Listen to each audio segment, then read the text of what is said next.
The jinn and lesser demons can't even mess with Muslims if they're practicing correctly. Our attachment to energy kind of works like a cup, and if you're praying 5 times a day, this cup will be full. Worshipping a false god or calling him by the incorrect name is going to leave that gap, and it's going to allow something else to come in instead. And just going to church on Sunday is not enough to keep you protected, especially in modern day society. یہ تصویر جو کہ آپ اپنی screen پر دیکھ رہے ہیں یہ کوئی عام شخص نہیں ہے بلکہ اس کا نام ہے ڈریون ٹریچر، جو ایک بہت ہی بڑا شیطانی جادوگر تھا اور شیطانی جنات سے مدد لے کر انسانوں پر جادو کیا کرتا. لیکن حال ہی میں اس نے یہ بیان دیا کہ میں چاہ کر بھی مسلمانوں پر، ایسے مسلمانوں پر جو کہ 5 وقت نماز پڑھتے ہیں، اللہ کے ذکر سے اپنے دلوں کو ایک نور یا روشنی سے بھرے رکھتے ہیں، ان پر چاہ کر بھی میں کوئی جادو نہیں کر سکتا، انفیکٹ یہ ان پر اثر ہی نہیں کرتا. یہ بات میرے لیے کافی حیران کن ہے. آپ کو یاد ہوگا کہ اس سے پہلے بھی بالکل اسی طرح کی ایک رشین جادوگرنی نے بھی لائیو ٹی وی شو پر اس بات کا اعتراف کیا تھا کہ میں چاہ کر بھی پریکٹسنگ مسلمانوں پر جادو نہیں کر سکتی، کوئی روحانی طاقت مجھے ایسا کرنے سے روکتی ہے اور میرے جادو کو بے اثر کر دیتی ہے. Absolutely. When faced with various religions, it is very difficult to influence Muslims. They are in a constant connection with the egregore. They do namaz every day and read prayers on a daily basis. They are constantly under some kind of a dome, so it is very difficult to influence them. When you start impacting a person, he begins to address in a prayer. Indeed, many of them are very different from those who come to church only when everything is bad in their life. They come to pray and then for 5 years they forget about God, some canons, and so on. Muslims, as a rule, passionately believe and passionately give energy to their egregore. لیکن driven کا معاملہ ذرا مختلف ہے، کیونکہ اس کی curiosity نے کہ ایسا کس وجہ سے اور کس بنیاد پر ہو رہا ہے اسے اسلام جیسی نعمت سے نواز دیا. اس کی کہانی اور اسلام کی طرف اس کی رہنمائی کرنے والے انکشافات بھی بہت دلچسپ ہیں جو کہ آپ کو ضرور سننے چاہیے. ڈرائیور کا کہنا ہے کہ جب بھی میں کوئی جادو کسی مسلمان پر کرنے کی کوشش کروں تو کوئی پازیٹیو انرجی اس شخص کے گرد ایک حلقہ بنا کر اس کی حفاظت کرتی ہے جس میں کوئی بھی جن داخل ہو کر مداخلت نہیں کر سکتا. ان مسلمانوں کا دل بالکل ایک کپ کی طرح ہے جو کہ اللہ کی عبادت سے ہمیشہ ایک پازیٹیو انرجی سے بھرا رہتا ہے. جب یہ مسلمان عبادت اور اللہ کے ذکر سے غافل ہوتے ہیں یا کسی غیر خدا کی عبادت کرتے ہیں جو کہ من گھڑت ہیں تو یہ انرجی کم ہونے لگتی ہے اور اسی وقت ہمیں یعنی شیطانی جنات کو اس کے دل کے اندر گھسنے کا موقع مل جاتا ہے. اسی لیے اس کپ کو فل رکھنے کے لیے روزانہ کی بنیاد پر عبادت ضروری ہے جیسا کہ مسلمان کرتے ہیں، ورنہ صرف سنڈے کے دن چرچ جانے سے یا پھر بتوں کی پوجا کرنے کے لیے مندر میں جانے سے یہ انرجی بالکل ختم ہو جاتی ہے. ڈرائیور مذہب کے لحاظ سے کرسچن فیملی کے اندر پیدا ہوا مگر شروع سے ہی کرسچینٹی کے عقیدوں کے اندر شک و شبہات کے اندر رہتا. اسے خدا اور جیسس کے درمیان باپ بیٹے کا رشتہ سمجھ میں نہیں آتا تھا اور اس کے علاوہ دوسرے مذاہب کے لوگوں کو جب وہ دیکھتا تو سوچ میں پڑ جاتا کہ صرف اپنے خدا کو سب سچا کہتے ہیں اور باقی سب کو جھوٹا. پر اسلام کے اندر تقریباً وہی سب کچھ موجود ہے جو کہ کرسچینٹی کی تعلیمات کے اندر موجود ہے سوائے خدا کے بیٹے کو چھوڑ کر، کیونکہ یہودیت تو بالکل ہی جیسس کا انکار کرتی ہے بلکہ ان کو شیطان کہتی ہے نعوذ باللہ. میں ایک وائٹامن سٹور پر کام کیا کرتا تھا جہاں پر مجھے ایک لڑکی ملی جس نے مجھے یہ سب یعنی جنات سے رابطہ کرنا اور قبالہ جادو سکھایا اور قبالہ جادو کی تمام چیزیں سکھائی. میں نے یہ سب کچھ سیکھ کر جنات کو قابو کرنا سیکھ لیا، لیکن حیرت کی بات یہ تھی کہ شیطانی جنات کی جادو کی کتابیں ہوں یا پھر کسی بھی مذہب کے دینی تعلیمات انہیں پڑھتے ہوئے وہ ٹائم ٹو ٹائم ورس ہوتی جاتی ہیں. وہ کوئی سینس نہیں بناتی بلکہ ایک دوسرے سے میل ہی نہیں کھاتی. مگر اسلام واحد ایسا مذہب ہے جس کی تعلیمات کو یعنی قرآن پاک کو آپ جتنا مرضی گہرائی کے اندر پڑھتے جائیں ٹائم ٹو ٹائم یہ مزید لاجیکل اور سینس بنانے لگتا ہے. انسان کو وہ سب کچھ سمجھ آنے لگتا ہے جس کے متعلق وہ دنیا کے اندر خود سے مذہبی طور پر سوال کرتا ہے، خاص طور پر کرسچینٹی کے. When I studied the Kabbalah or I studied the Christian books, it just gets worse over time. The contradictions get worse, the belief system gets worse, the morals get worse. مسلمان جس کتاب کو follow کرتے ہیں سب اس کی تعلیمات پر بالکل ایک جیسی سوچ اور اس کا مطلب سمجھتے ہیں، جبکہ کرسچینٹی کے اندر جب بھی میں کوئی آیت پڑھنے کی کوشش کروں تو مجھے بتایا جاتا کہ یہ آیات تو آؤٹ آف کانٹیکسٹ ہیں یا پھر اس کا مطلب کچھ اور ہے. اور یہ باتیں مجھے ہمیشہ سے شک و شبہ کے اندر ڈال دیتی تھی کہ جو الفاظ آسمان سے نازل ہوئے ان کا مطلب الگ الگ کیسے ہو سکتا ہے. اور اسی سوچ نے ڈریون کو ایک ایتھیسٹ بنا دیا تھا اور جب اس نے کالا جادو کرنا شروع کیا تو اسے اپنے گھر کے اندر کئی جنات نے پریشان کرنا شروع کر دیا. لیکن اس کا کہنا ہے کہ آخرکار میری ملاقات ایک مسلمان جن سے ہوئی جس کی تعلیمات نے میری زندگی کو بدل کر رکھ دیا. میں نے قرآن پڑھنا شروع کیا اور ساری حقیقت میرے سامنے آ گئی کہ کیوں آج دنیا کے اندر اسلام کو دبانے کی کوشش کی جا رہی ہے، اس کے پیچھے کیا مقاصد ہیں اور کون لوگ ہیں. ہم سب انسان اصل میں مسلمان ہی پیدا ہوتے ہیں. جو میڈیا آپ کو یہ بتا رہا ہے کہ اسلام ایک شیطانی مذہب ہے وہ کسی اور کی زبان بول رہا ہے، ان کی زبان جو کہ جیسس کو نعوذ باللہ شیطان مانتے ہیں. جو لوگ ان کی باتوں کے اندر آ کر اسلام پر حملہ کر رہے ہیں وہ دراصل اسلام کے متعلق کچھ جانتے ہی نہیں ہیں. میں جب بھی کسی نائٹ کلب کے اندر جایا کرتا یا کسی پرائیویٹ پارٹیز کے اندر تو وہاں پر میں نے کرسچن اور جیوش عقیدہ کے لوگوں کو ایسی خرافات کرتے دیکھا جو میں یہاں پر بیان نہیں کر سکتا، مگر کبھی بھی زندگی کے اندر میں نے کسی مسلمان کو ایسا کرتے نہیں دیکھا سوائے گمراہ مسلمانوں کے۔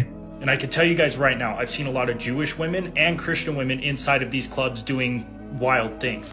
And I have never seen a Muslim woman up in these clubs doing raunchy. دنیا کے تمام پیغمبروں کا وہی مقصد تھا جو کہ حضرت عیسیٰ علیہ السلام کا تھا، اور یہی چیز سینس اور لاجک بھی بناتی ہے۔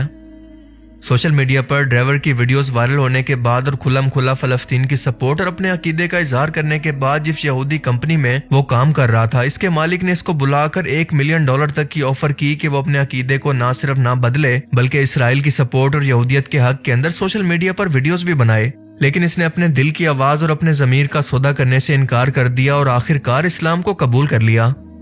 اس کا کہنا تھا کہ مجھے شیطانی دنیا سے نکلنے کے اندر بہت وقت لگا کیونکہ جنات سے کیے گئے ایگریمنٹ کو توڑنے کے اندر ایک لمبا وقت چاہیے ہوتا ہے، پر میں خوش ہوں کہ میں نے آخرکار زندگی کے مقصد اور سکون کو حاصل کر لیا۔ وہ کہتا ہے کہ قرآن کے اندر وہ کچھ بیان کیا گیا ہے جو کہ آج کے دور کے اندر ہونے والا ہے۔ جس طرح سے آج سود نے امریکن اور دنیا کی اکانومی کو تباہ کیا، قرآن نے آج سے 1400 سال پہلے اس سے منع کیا تھا۔ بالکل اسی طرح سے جس طرح سے آج امریکہ کے اندر فیملی سسٹم تباہ ہوا، قرآن نے اس سے پہلے بے حیائی سے روکنے کے لیے پردے کا حکم دیا۔ اسی موڈیسٹی اور اللہ کے حکم کی وجہ سے مسلمان نازیبا قسم کی چیزوں سے دور رہتے ہیں، جس کی وجہ سے شیطانی جنات چاہ کر بھی ان پر حملہ نہیں کر سکتے۔ ان کو اپنی زندگی کا مقصد بالکل کلیئر ہوتا ہے اور اسی وجہ سے ان کو ڈپریشن بھی کبھی نہیں ہو سکتا۔ اللہ نے قرآن میں حرام کھانے سے منع کیا، جو کہ آج کے دور کے اندر سائنس بھی خود ثابت کر رہی ہے کہ آپ کی زندگی کے لیے حلال کس قدر ضروری ہے۔ یہ بھی بتایا کہ دنیا کے اندر صرف دولت کما لینا تمہاری کامیابی نہیں ہے، کیونکہ آخر تمہیں بھی موت ہے۔ یہ دولت تمہیں دنیا کی زندگی کو خرید کر نہیں دے سکتی۔ Around 1400 years ago, the Quran warned us about things that are happening today. The first big one that most Americans are a victim of is usury or interest. That receiving or paying interest on these loans is haram or a major sin. And interest is so dangerous that it doesn't only affect the average person. If you look at 2008, what they did with the housing market, they collapsed the entire American economy by doing this, and it's going to start happening again in January. But that's a whole different subject. People get mad about that. Now, another big part of the Quran or Allah's word is how they speak on women. We're all taught to look away from a woman's beauty whenever they are not modest. Now, this is very important for multiple reasons. One, it teaches men to not look at women in that manner. I can't use the exact words to describe it on here, but you guys understand what I'm saying. Another reason why this is so important is because this is a method used by Iblis and the jinn to corrupt us. Consuming adult content and content in that manner is causing depression and even worse. And I think everybody will agree with me on this one that that kind of content is destroying the world. Now, another big major teaching of the Quran is surrounding food. There's a very specific process or set of rules that you need to follow when making the food halal, especially whenever it comes to meat and animals. اس کا مزید کہنا تھا کہ اگر آپ Jesus کے سامنے عبادت کر رہے ہیں تو وہ عبادت دراصل آپ جیزس کی نہیں بلکہ شیطانی جنات کی کر رہے ہیں۔ یہی وجہ ہے کہ جب کوئی شخص یہ دعویٰ کرتا ہے کہ میں نے جیزس سے رابطہ کر کے کسی روحانی چیز سے رابطہ کیا، اس روحانی چیز نے مجھے رسپانس کیا، تو وہ اور کوئی چیز نہیں بلکہ جنات ہی ہوا کرتے ہیں، جو کہ خود سے جان بوجھ کر ایسا اس لیے کرتے ہیں تاکہ آپ کو اس کفر و شرک کے عقیدے پر مضبوط کر سکیں۔ آپ کو یقین ہو جائے کہ یہی صرف سچا دین ہے اور آپ کی پازیٹیو انرجی کو ختم کر کے یہ آپ کے دل و دماغ کو کنٹرول کر سکیں۔ I hope everybody understands that if you've prayed to Jesus, you're actually praying to a demon or a jinn. Like speaking to Jesus, speaking to the things that aren't living is not a thing. The only way to speak to things that aren't alive besides God himself is speaking to the jinn or speaking to demons. And what scares me the most whenever people comment that they communicate with Jesus is it implies that they get responses back. That tells me they've done enough times and mustered up enough energy with this jinn that it is responding to them. اس لیے آپ سے یہی کہوں گا کہ چاہے آپ کا عقیدہ کوئی بھی ہو، صرف خدا کی عبادت کرو، نہ کہ جیزس کی۔ خدا کو، اللہ کو جس مرضی زبان کے اندر مانو، مگر اس کا شریک کبھی نہ بناؤ۔ صرف ڈرائیور ہی نہیں بلکہ اس طرح کے کئی ایکسپیرینسز ڈرائیور کی طرح کے اور کئی لوگ بھی کر چکے ہیں، جن کا ماننا ہے کہ انہیں اسلام کی طرف ہدایت اور کسی نے نہیں بلکہ مسلم جنات نے دی، کیونکہ وہ خود جانتے ہیں کہ ان کی حدود کیا ہے۔ اللہ نے انسانوں کی طرح جنات کو بھی سوچنے سمجھنے کی صلاحیت دی ہے، اور جس طرح سے شیطانی جنات موجود ہیں تو بالکل اسی طرح سے رحمانی جنات بھی انسانوں کی طرح انسانوں کو تبلیغ کرتے ہیں، کیونکہ اللہ کے رسول صلی اللہ علیہ وآلہ وسلم صرف دنیا کے انسانوں کے لیے نہیں بلکہ پوری کائنات کے لیے پیغمبر اور رسول تھے۔ ڈرائیور کی طرح اگر کسی انسان کی قسمت کے اندر ہدایت لکھی اور وہ اس کے لیے کوشش بھی کرے تو اللہ تعالیٰ بھی اس کے لیے کئی طرح کے وسیلے بنا کر اس کو ہدایت ضرور دیتا ہے، لیکن اس کے لیے اسے بہت کوشش کرنا پڑتی ہے. لیکن ہم مسلمان کتنے خوش قسمت ہیں جنہیں بنا کوئی تکلیف اٹھائے اور بنا کوئی محنت کیے اللہ نے اسلام جیسی نعمت سے نوازا. لیکن ہم لوگوں نے پھر بھی اللہ کی اس نعمت کی اور خود اللہ کی ذات کی قدر نہیں کی، بلکہ خود فرقہ فرقہ ہو کر گمراہ ہو گئے. اور ایک بار جو شخص اس گمراہی کے راستے پر چل پڑے، اللہ کے ذکر سے ہمیشہ کے لیے غافل ہو جائے، تو ان کا رہبر، ان کو راستہ دکھانے والا اور کوئی نہیں بلکہ شیطان ہی ہوتا ہے، جب تک کہ یہ توبہ نہ کر لیں. اللہ تعالیٰ ایسے لوگوں کو ہدایت دے جن کی زندگی کا مقصد یہ تھا کہ وہ باقی دنیا کے انسانوں تک اللہ کا پیغام پہنچائیں. لیکن اس سے پہلے آج ان لوگوں کو اللہ کی ہدایت کا راستہ دکھانا ضروری ہے تاکہ ان کو ہدایت و گمراہی سے نکال کر اصل اسلام کا تعارف ہو. اللہ تعالیٰ ہمیں سمجھنے کی اور نیک عمل کرنے کی توفیق عطا فرمائے. آمین.